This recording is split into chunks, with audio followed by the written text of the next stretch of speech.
sí, ya. No, todavía es...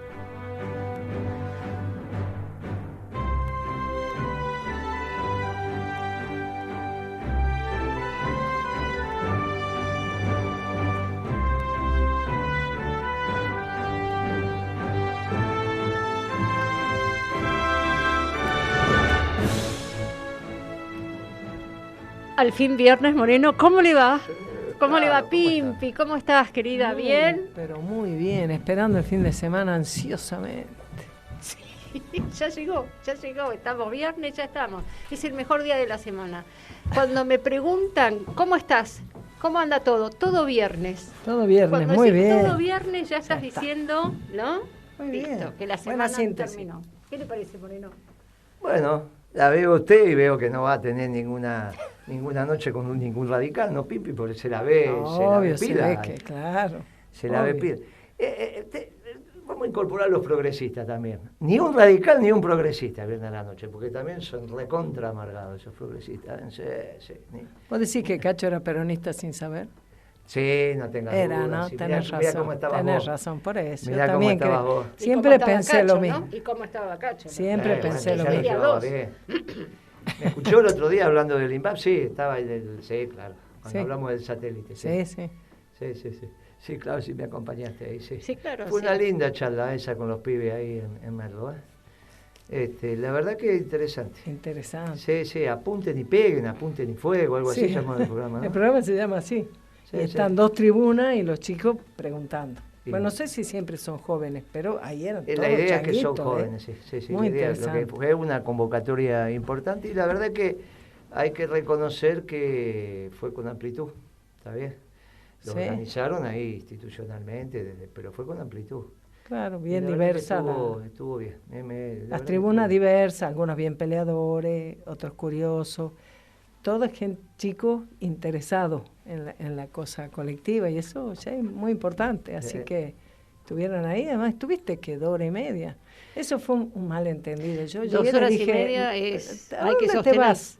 Y me contestó algo y yo no escuché. Me dice, ¿quieres venir? Bueno, dije listo. Total, yo soy persona dispuesta. Y consumimos el auto y dice, vamos a Merlo. 45 minutos para llegar a la autopista. Sí, tardamos una hora larga. Y hicieron 2 programas en uno, ¿eh? Claro, exacto. Las preguntas eran interesantes, fuimos dándole, hicieron 2 programas en uno, por eso duró 2 horas y media, sí. Fue un programa interesante y se hizo bien. Y surgieron temas espinosos, surgieron temas sobre el devenir, y que son los temas que nos están convocando. Mire, Itia, en algún momento los productores de este programa, cuando tengan tiempo, seguramente harán alguna compaginación de todo esto que es grabado o está dando vuelta por ahí, porque finalmente nosotros lo circulamos. Entre las cosas que fuimos diciendo y que fue lo que pasó al final. No solo con el gobierno de Macri, sino con el gobierno de Alberto. Algunos ahora me dicen, pero al final te quedaste corto cuando dijiste que era un inepto. Y yo dije que era un inepto hace 3 meses. No, inepto, la palabra inepto, bueno, 4 por ahí, pero no mucho más. Pero que Cristina se había equivocado con la elección de Alberto, lo dije el primer día, el día que lo eligió. Desde el vamos, que además generó, sacudió muchísimo, claro. ¿no? Entonces, ahora, el problema es que en la medida que la realidad confirma lo que decís, estamos en un lío muy grande porque uno tiene que decir dejo de hablar para no pifiar. Pero no es nuestra misión es seguir hablando y anunciando, porque para eso está la política. Si no, no se entiende qué es la política. Alberto no es apto. No es político entonces porque evidentemente abre la boca y... Bueno, no es apto. Ahora descubrís que no es apto, pero ya sabías que no era apto y sabías que su gobierno iba a fracasar. Y ahora lo está mostrando. Claro, y su gobierno fracasó. el problema es que tampoco tiene futuro Cristina. No, pero ¿cómo te vas a decir eso de Cristina, que encima está enferma? Que se mejore Cristina. Sí. Pero Cristina condujo al pueblo a la derrota. Uh-huh. Y es lo único que no puede hacer un conductor. Desde ya. Un conductor puede perder, sí, porque el otro es mejor. Puede perder, sí, porque el otro tiene más poder de fuego. Pero, escúcheme, están perdiendo frente a los gerentes de Macri. Están perdiendo y nosotros estamos perdiendo porque el campo popular, los humildes, los desposeídos de esta patria, están perdiendo con los gerentes de Macri, ni siquiera con Macri, ni siquiera con el dueño, ni siquiera con el dueño del negocio, con los gerentes de Macri. Entonces, imagínense que esa estructura que Macri armó, lo tenía él como dueño y eligió los gerentes. De esos 3 gerentes eligió 3 muchachos, y en este caso 2 muchachos y una chica, que fueron. Pero no están al nivel de dueño, no están al nivel del patrón. No son los hijos del patrón porque Macri hizo una estructura como patrón.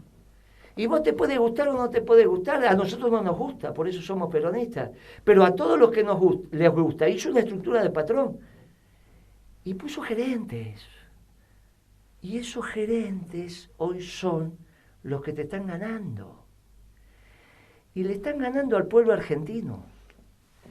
Y esto es de una gravedad inusitada, porque las elecciones del domingo que viene van a ser unas elecciones históricas.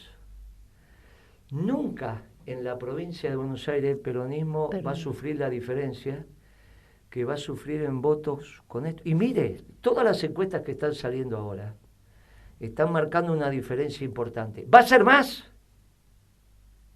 Va a ser más. ¿Por los indecisos, dice usted? Va a ser más, porque en los últimos días, lo que vos no, que fue lo que pasó en las PASO, lo que no te atreves a decir en las encuestas, lo decís en el cuarto oscuro.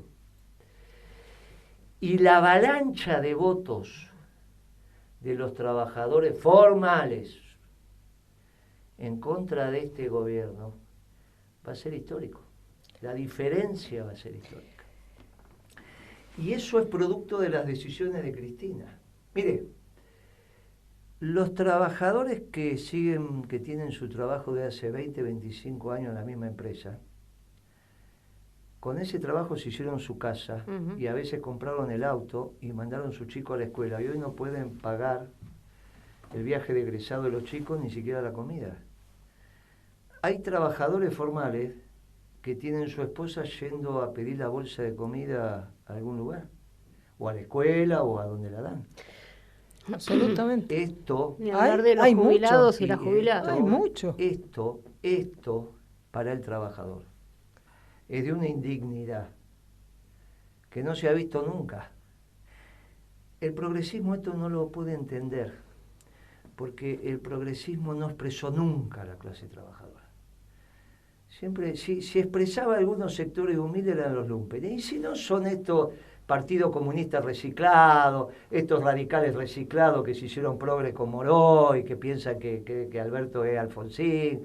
Todo eso que nunca esos profesionales que querían disimular que eran profesionales. Entonces, nunca expresaron a los trabajadores, eso, los profundos trabajadores, lo que expresó el movimiento obrero. Mire, esto va a ser un golpe importante y nosotros tenemos que empezar a hablar cómo sigue esto una semana antes, porque hablar después, para eso están los periodistas. Y nosotros somos militantes políticos y nosotros hacemos política. Intentamos que esto no le pasara al peronismo, por eso hicimos la opción política que hicimos. No pudimos, pero sí dijimos que esto iba a pasar y que para eso estábamos nosotros, para intentar que eso no pasara. No pudimos, pero lo que dijimos que iba a pasar, va a pasar. Mire, la mayoría ya está sabiendo que la suerte está echada. Incluso Cristina, porque usted se imagina que no va a desaparecer estos días, los 6 últimos días, 7 últimos días, y ahora dicen que son 10. Pues mire, ella está sabiendo. Y también lo saben los santacruceños, que por eso sacaron esa carta abierta, firmada por Rudy Ulloa, donde dice Cristina tiene que volver un gobierno peronista conducido por Cristina. Y yo digo, tiene que volver un gobierno peronista conducido sin por el Cristina, peronismo. claro, sin Cristina y sin Alberto. Es sin él y sin ella. Porque es la única posibilidad que podamos hacer un peronismo unido. Exacto. Ahora, Cristina, ¿va a ayudar a un gobierno peronista? Cristina, ¿va a ayudar a que venga un gobierno peronista? Sea porque adelantamos elecciones o sea porque hacemos una asamblea legislativa. Porque ¿sabe qué pasa? Si Cristina ayuda a un gobierno peronista a que vuelva, no esto, socialdemócrata, no esto que hizo ella. Pero se están poniendo el ropaje de peronistas, ¿eh? No esto, por eso lo aclaro. No esto, sino un gobierno peronista con todo, con los gobernadores, con los intendentes, con los secretarios generales del CGT, con todo, con todo, con todo, con todo. Con todos. Ah, si Cristina aprueba y acompaña, las posibilidades de un gobierno peronista y que se conforme un gobierno peronista son muy bajas. Si ella empieza a apoyar, es más fácil, porque todavía sigue siendo Cristina. Entonces, aquellos que nos formamos leyendo algo de historia militar, vio que nuestra generación, vio Pimpi, que nosotros leíamos a Clausewitz, y leíamos a todos esos. Sí. Cualquiera de las tropas que integramos leían a todas, leíamos esas cosas. Mire, yo le voy a traer dos ejemplos. O está la posibilidad que Cristina sea Rommel, o está la posibilidad que Cristina piensa que es Patton. El Rommel que se estudia es el Rommel de la retirada de África, que fue una estrategia extraordinaria para retirarse.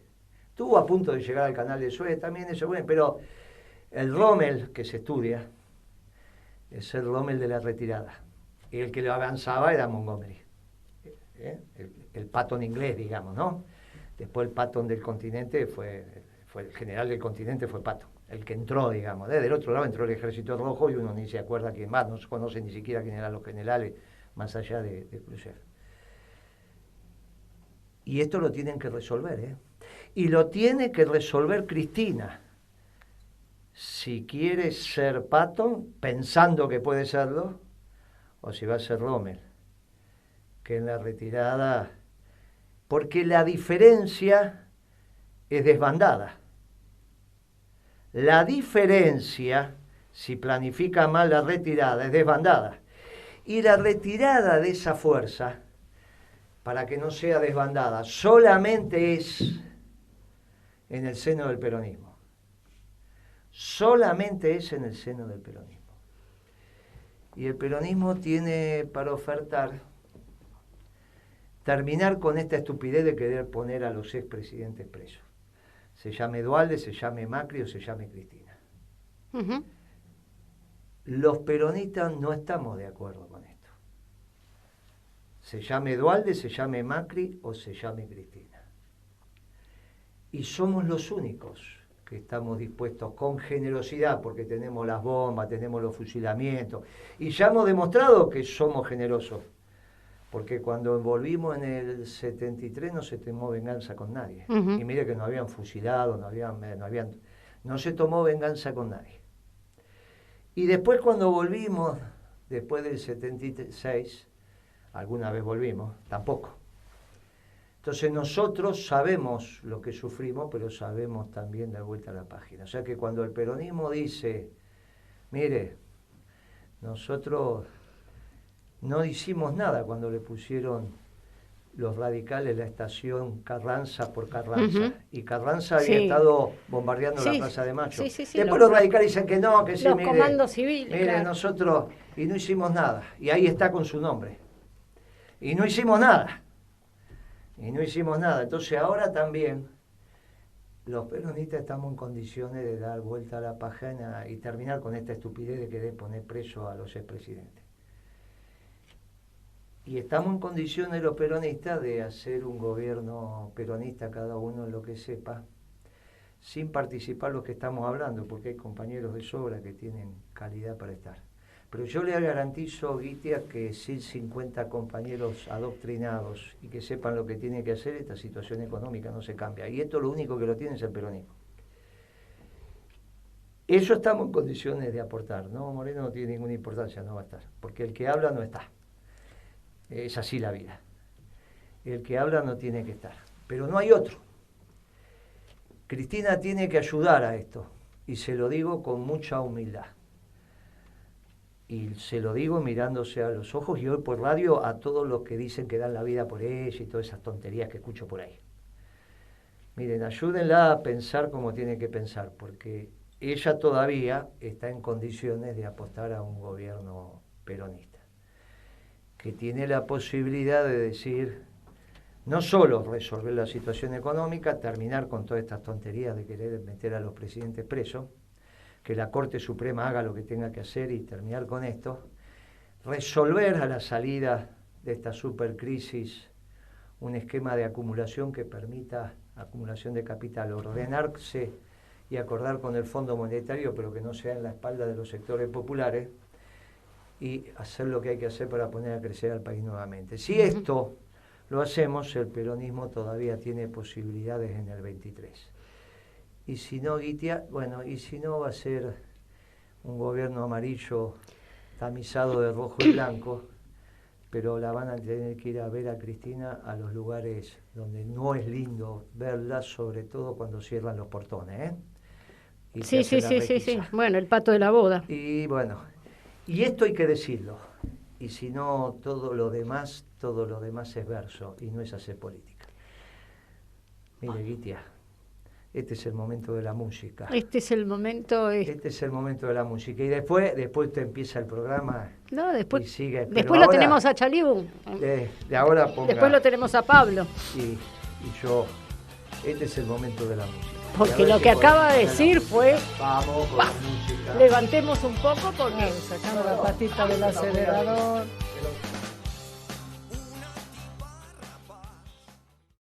Realmente lo que planteó Guillermo es profundo y para reflexionar y para ir pensando qué es lo que puede llegar a ocurrir en una dirección o en otra. ¿Vos tenés alguna reflexión sobre lo que dijo Guillermo? Desde ya. Primero que Guillermo está poniendo en blanco sobre negro la importancia de las decisiones que tome la Cristina, porque así como fue importante la decisión que nosotros no compartimos desde el día cero, de armar esa fórmula y encima no permitir siquiera que se compitiera, porque al menos la competencia hubiera permitido que se viera de qué se trataba eso, me parece que está bueno porque además ella sí conduce un pedacito de la cosa, lo conduce, entonces está bueno que ella tuviera ese compromiso. Pero, ¿sabes qué? A mí, cuando la primera vez que yo le escuché a Guillermo referirse a que cómo era posible esto de que los gerentes le virlen el negocio al dueño, yo me quedé, no sé, me sorprendió la lectura que Guillermo hacía de eso. Y en un momento dado, o sea, primero tomé como una cosa medio y la imagen, ¿no? La lectura y la imagen. Una cosa, claro, como pero, así como una cosa, ¿entendés? Como si fuera una cosa más simbólica, hasta que, ¿sabe de qué me di cuenta? Macri es un proyecto de país, sin nosotros, sin la mayoría de la gente, pero es un proyecto de país. La oligarquía es algo en la Argentina y de hecho es mucho. Ha sido un proyecto que te viene obstaculizando la posibilidad de un proyecto nacional desde hace 2 siglos, o un poco menos. En cambio, ¿qué proyecto es Rodríguez Larreta? ¿Qué representa? Podrá ser un gerente de otros intereses también complejos, de algunos otros sectores, de una mezcla, pero Rodríguez Larreta no es un proyecto de país, ni el Colo Santilli, ni la Vidal, ¿no? Me refiero a que ahí me cayó la ficha a mí de lo que significa que Rodríguez Larreta sea el administrador. Vos hablás de la sustancia proyecto. De la densidad. Claro, de lo que de fondo, ¿qué expresa? ¿Qué es? No es nada. Así como vos decís, este gobierno de Ponele o cosa de los progresistas, Sí, es algo, es la insustancialidad, es los sectores que en realidad están siempre flotando total, no son parte de la resolución de los problemas de fondo. En cambio, cuando vos pensás un proyecto nacional, necesita al empresariado, a los que producen, a los trabajadores, a los sindicatos, a las iglesias, sumando, poniéndole, ¿cómo te voy a decir?, músculo a la cosa, ¿no? Entonces, esto no son nada, ¿no? Además de ser dañino, porque están a cargo de lo que no pueden estar a cargo. Pero ahí me cayó la ficha. Rodríguez Larreta, ¿qué es? ¿A quién expresa? ¿Qué sector social está detrás de Rodríguez Larreta? No, es un burócrata. Es un burócrata. Capaz que más hábil que Alberto Fernández. Pero es como Alberto Fernández. ¿Entendés? Es un delegado de alguien. No sé ahora de quién sería un delegado si anda esa disputa con Macri, ¿no? Y vos, no sé si vos lo has dicho en ese sentido, pero yo comprendí la expresión de le quieren birlar la empresa al patrón, los gerentes, cuando me di cuenta que en el fondo Macri, no estamos con él, no estamos de acuerdo, nunca estuvimos, no nos gusta, pero Macri es algo, porque la oligarquía lamentablemente es demasiado importante en nuestra realidad.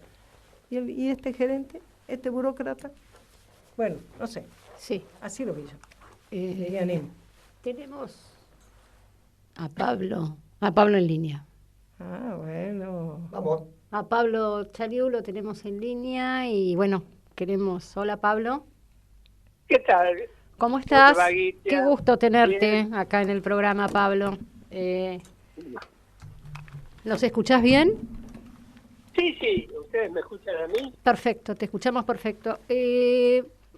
Una de las preguntas que te queríamos hacer, porque nos parece oportuna en este momento que se está hablando de congelar el precio de los medicamentos, y sos un profundo conocedor de la industria farmacéutica. ¿Qué opinás? Mira, volvemos a lo mismo. Cualquier congelamiento hoy no tiene mucho sentido. Porque ¿sabés lo que pasa? Aparte de los problemas que tienen implementarlo, que lo cumplan y demás. El tema es qué pasa en el día después. Vos decís, bueno, suponte que el medicamento logre vos cierta, porque en general es una industria, si se quiere, disciplinada, y ponerle que logren mantener los precios estables. No sé si de todos los productos, porque es imposible. Pero la pregunta es, bueno, ¿y qué pasa después? Es lo mismo que pasa también en el mercado cambiario, con todas las medidas que están tomando. ¿Qué pasa el día después? Mira, Guitia, Pimpi, ¿cómo te va? Te saludo. Hola, Pablo, siempre esclarecedor tus palabras. ¿Sabés qué? Nos estamos acercando a la hora de la verdad. Uh-huh. Cuando la realidad se Esa hora impone. de la verdad, esa hora de la verdad se acerca aceleradamente. Esperemos pasar las elecciones, pero es inevitable, ¿eh? Es inevitable. Y es más, te diría, independientemente de cómo salgan las elecciones. Acá la economía se ha vuelto tiránica. Estamos en un momento en que la economía es la que va a determinar las reglas de funcionamiento del sistema político. Es al revés de lo que debería pasar y de lo que en general pasa. Pero cuando se llega a estas instancias, no hay vuelta que darle. Hay que darle una respuesta a los desequilibrios económicos, y si no, estaremos en una situación muy complicada. Estamos al borde de episodios económicos financieros que no son nada agradables, ¿no? De hecho, no estaría ocurriendo de que den respuesta desde la macroeconomía y generar un marco de estabilidad. No está ocurriendo. Entonces, digamos, ¿cuáles serían las perspectivas? Y por eso te digo, las elecciones es el paso que hay que pasar. Pero inmediatamente después de las elecciones se acercó la hora de la verdad. Ahí se acabaron los tiempos, se acabaron los discursos, se acabó el relato, se acabaron las explicaciones. Se acabó el voluntarismo, ¿no? Es la realidad que se va a imponer con crudeza, se está imponiendo. Sí, claro. A ver, ¿hay lugar para que la política determine de nuevo un andarivel para la economía? Sí, claro que hay un lugar. Pero eso no es administrando la crisis. Ya no hay espacio para administrar esta crisis. Cada vez las medidas son más absurdas y cada vez son más costosas. Claro. Por ejemplo, el Banco Central ahora dice a los bancos que no pueden comprar dólares. Sí. Es una cosa realmente extraordinaria. O, como dice nuestro apreciado secretario de Comercio Interior, vamos a congelar los precios de todos los medicamentos. Son medidas cada vez más ilógicas, porque uno no puede decir vamos a congelar todos los precios de todos los productos. Primero porque es imposible controlar eso. Y tenemos que tener productos después, además para que ese es un problema, que tenemos que tener productos si hay un riesgo concreto ante la falta de insumo dólar para la producción, de que se garantice la continuidad de los productos. Por supuesto, el desabastecimiento está a la vuelta de la esquina. Pablo, a ver, por más que la industria de la alimentación o las empresas que están controladas mantengan su producción, igual va a haber desabastecimiento, porque si hay diferencia de precio con los productos que están libres, van a tener una demanda excedente y la oferta corriente no va a alcanzar. Exacto, es una cosa como que se cae de maduro, que a poco que pensé, ¿no? Por lo menos a mí me pareció. Pablo, ¿te puedo correr con preguntarte otro tema? Que absolutamente. Es un poco específico, pero otras veces lo hemos sufrido, lo hemos mirado y demás. ¿Has visto que hablando del asunto de los medicamentos, hablamos de la situación que se da y que enfrentan las obras sociales cuando para enfermedades raras que tiene pocos pacientes, pero que su atención es muy cara, los medicamentos son todos importados y todos carísimos, y se mete la justicia a obligar a las obras sociales con nombre y apellido digamos, la provisión de tratamiento. Vos me parece que te escuché la otra vez hablando un poquito de alternativas para por lo menos administrar una situación como esa que requiere el equilibrio entre poder darle una satisfacción a la persona que necesita una atención y que el sistema no se quiebre por la arbitrariedad, ¿no? Claro. Mira, vale muchísimo más dedicarle un poco de tiempo a esto que andar congelando todos los precios. O sea, habría que poner más la inteligencia para ver qué solución hay a este problema. Porque, como vos decís, lo que pone en rojo a las obras sociales, a la medicina privada, es esto.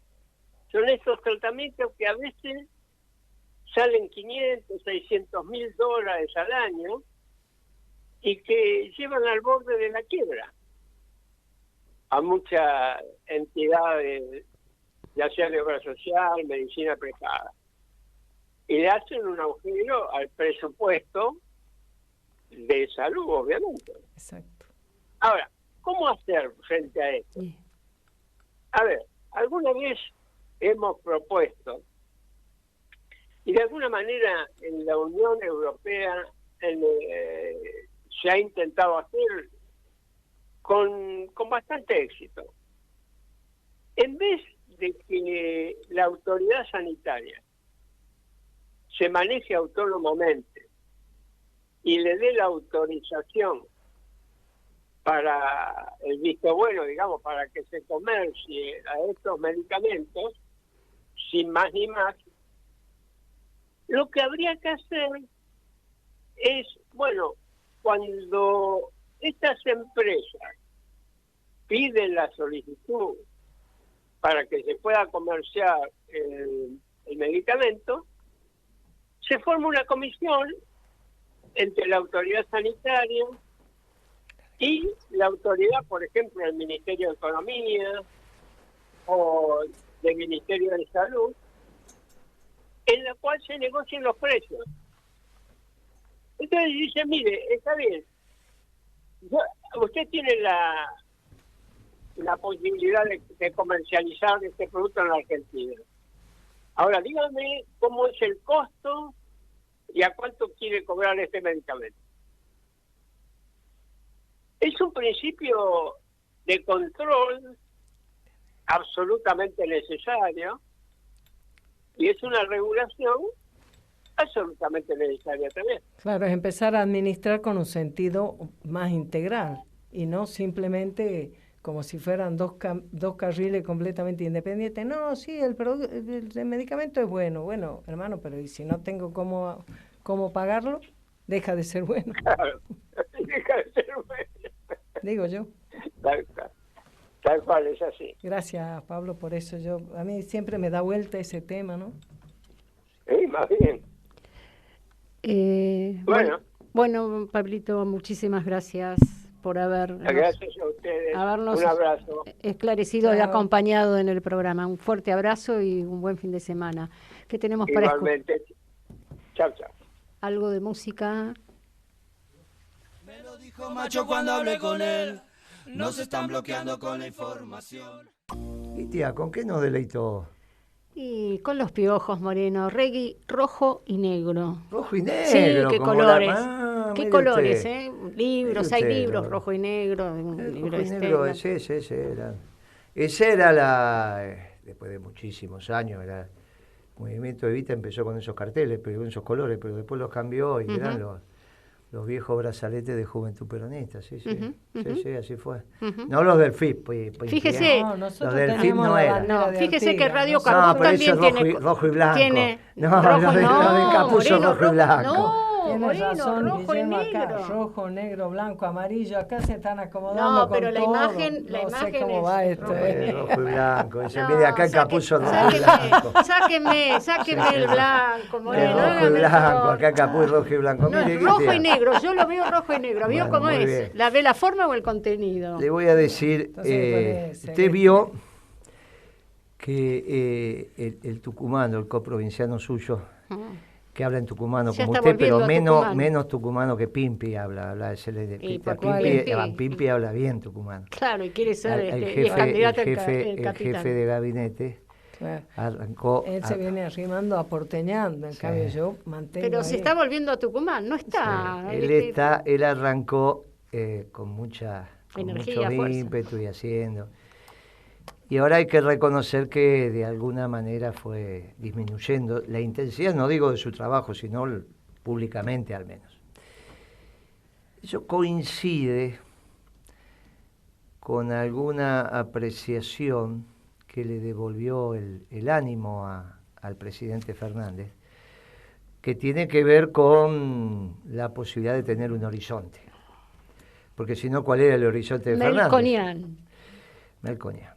Melconian le presentó una propuesta a Habló Alberto. de eso, ¿se acuerda que el programa ya empezó? Hoy volvió a hablar de eso. Melconian con la nata, un reportaje extenso, es exactamente en esa línea, pero me parece que vale la pena que lo reflotemos.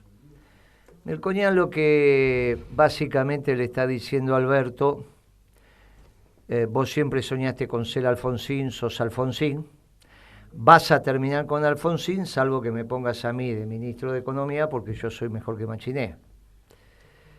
Vos sos Alfonsín, pero yo no soy Machinea, con lo cual vas a poder terminar.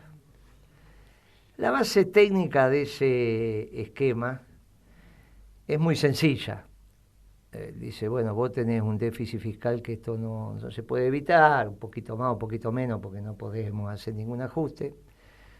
Hoy está financiando el déficit fiscal con ahorro del pueblo argentino, esto es así, del sector privado, le vende bonos, le vende letes, los diarios oficialistas económicos, como es el caso de ámbito financiero, se ponen contentos cuando el Estado logra poner gran cantidad de bonos en el mercado, y es una estupidez que se pongan contentos, porque el crédito es un crédito, si se lo lleva el Estado no se lo lleva el privado. O sea, el ahorro del pueblo o se lo lleva el Estado o se lo llevan los privados. Por lo tanto, no sé por qué se ponen contentos porque se lo lleve el Estado. La verdad que no lo entiendo, porque del otro lado lo que te pasa es que el sector privado no tiene manera de generar empleo. Bueno, ¿Esto ya pasó sobre el fin de la convertibilidad? Sí, también con Macri pasó.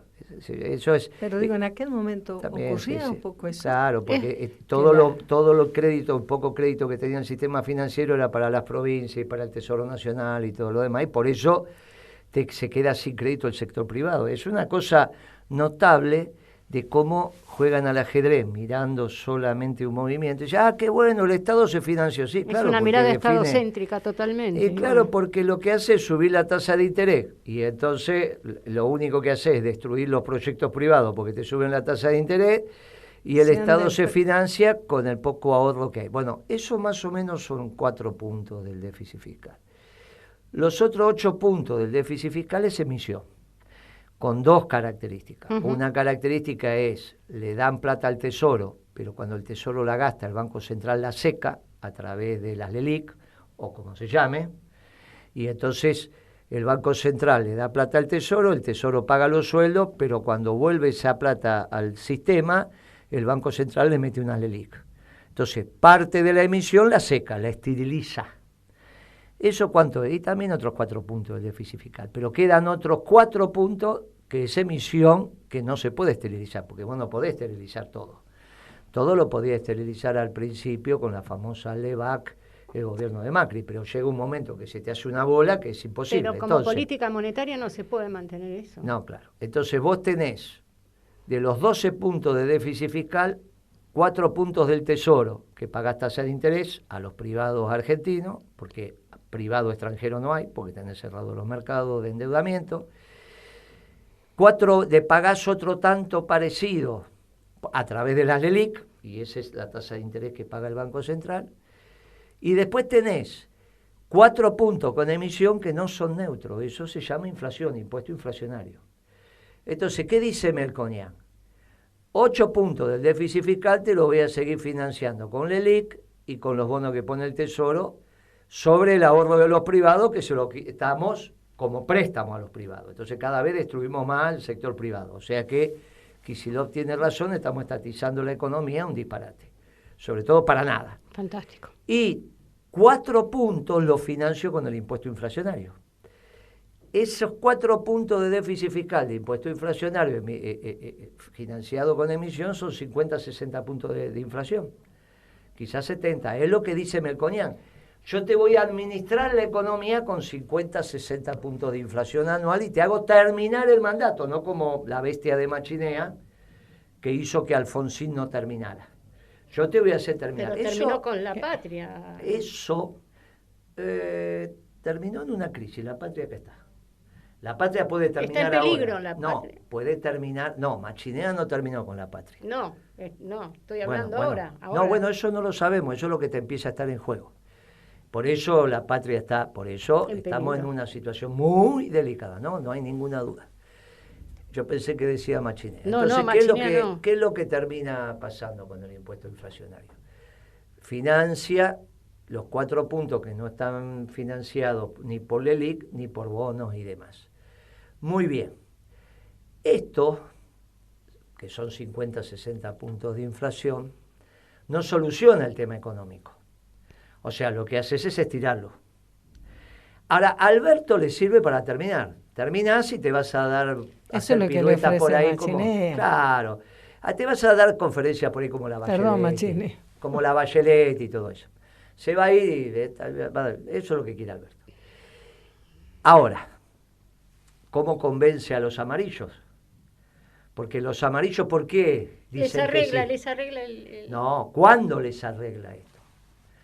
Les hace explotar la economía entre las elecciones y que asuman, que son 40 días.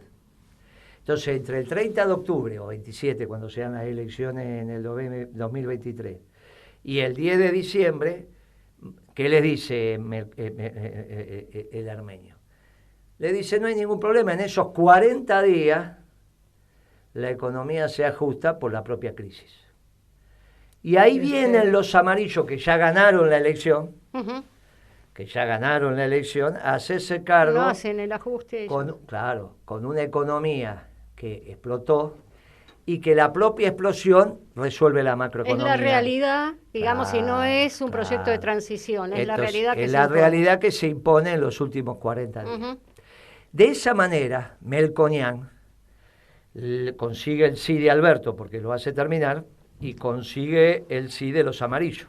Claro, alguien tiene que ser el pato de la boda de ese desabastecimiento, el dólar vaya a saber a qué precio y todo ese lío que se va a armar. Ella. Claro, por eso termina presa. Por eso es que tienen que tener claridad de lo que está pensando Alberto, lo que piensan ellos y lo que tiene que hacer el peronismo. En vez de dejar ahora decir, miren lo que están diciendo, miren lo que hacen, pobre Cristina, que encima está enfermo. Piensen un poquito, progresistas. Esta radio es una radio que escuchan los progres fundamentalmente. Piensen lo que no hicieron desde el 2007 en adelante, porque siempre se opusieron al peronismo. Piensen, digo 2007 porque en el 2007 dejaron de ser, hasta el 2009 fueron oposición. Pero piensen, a ver si suponen que están haciendo bien las cosas y la están haciendo mal. Piensen un poquito.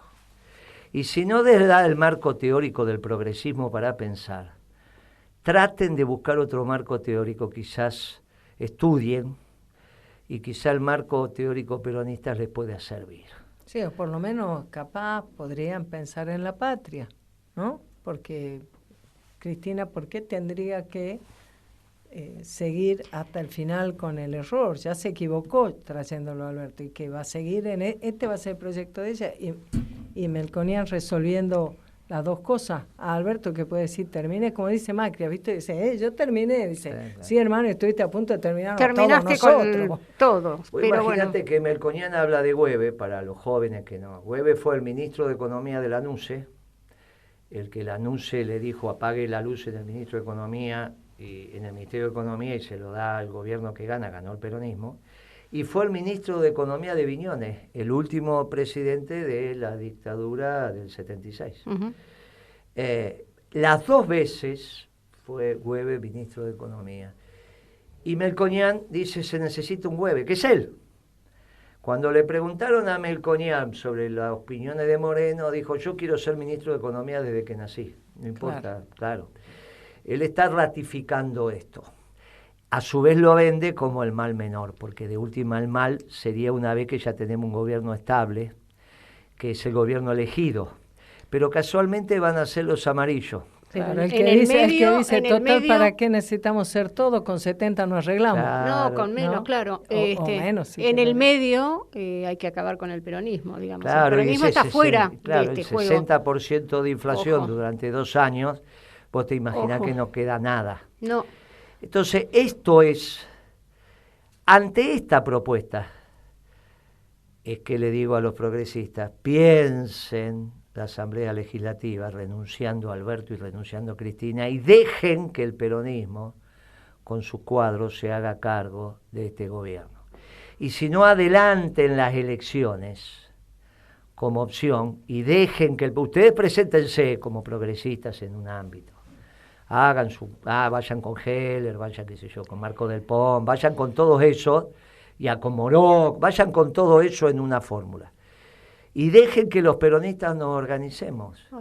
Y si los peronistas nos organizamos y le explicamos claramente al pueblo que que el que lo está hambreando hoy no es un gobierno peronista, sino es un gobierno socialdemócrata, donde las políticas centrales, tanto en el presidente del Banco Central como el ministro de Economía, como todo esto, no tienen nada que ver con el peronismo y por eso el pueblo tiene hambre, si no tiene que ver con el progresismo. Y que el progresismo le empiece a explicar que todos esos cuadros que pusieron en el gobierno hicieron este desastre.